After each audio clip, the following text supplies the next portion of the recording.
धरण क्षेत्रातही दमदार पाऊस झाल्यामुळं धरणातील पाणी पातळीमध्ये वाढ झालेली आहे। जिल्ह्यातील जे सर्व पाटबंधारे विभागाचे प्रकल्प आहेत, जी मोठी धरणं आहेत, ज्याच्यामध्ये प्रामुख्यानं राधानगरी, वारणा, दूधगंगा, तुळशी, कुंभी, कासारी, कडवी या सर्व धरणांमधून पाण्याचा विसर्ग सुरू आहे।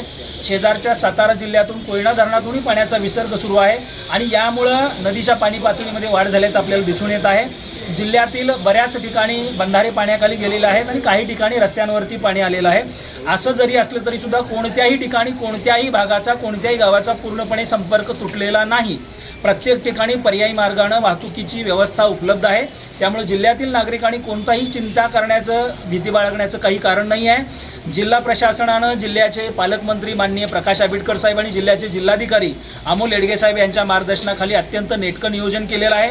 जिल्हा प्रशासन आवश्यक ती सर्व साधन सामुग्री आणि इथं माझ्यासोबत आपल्याला उभे राहिलेले जे दिसतात सर्व आपत्ती व्यवस्थापकांच्या चमूसह सर्व तालुक्यांमध्ये सज्ज आहेत। प्रत्येक तालुक्यामध्ये आवश्यक प्रमाणात बोटी, लाईफ जॅकेट, लाईफ रिंग, दोर असं आवश्यक सर्व साहित्य उपलब्ध आहे आणि त्यांचा अत्यंत चांगल्या पद्धतीनं वापर करू शकतील असे आपले प्रशिक्षित असलेले स्वयंसेवकही तयार आहेत।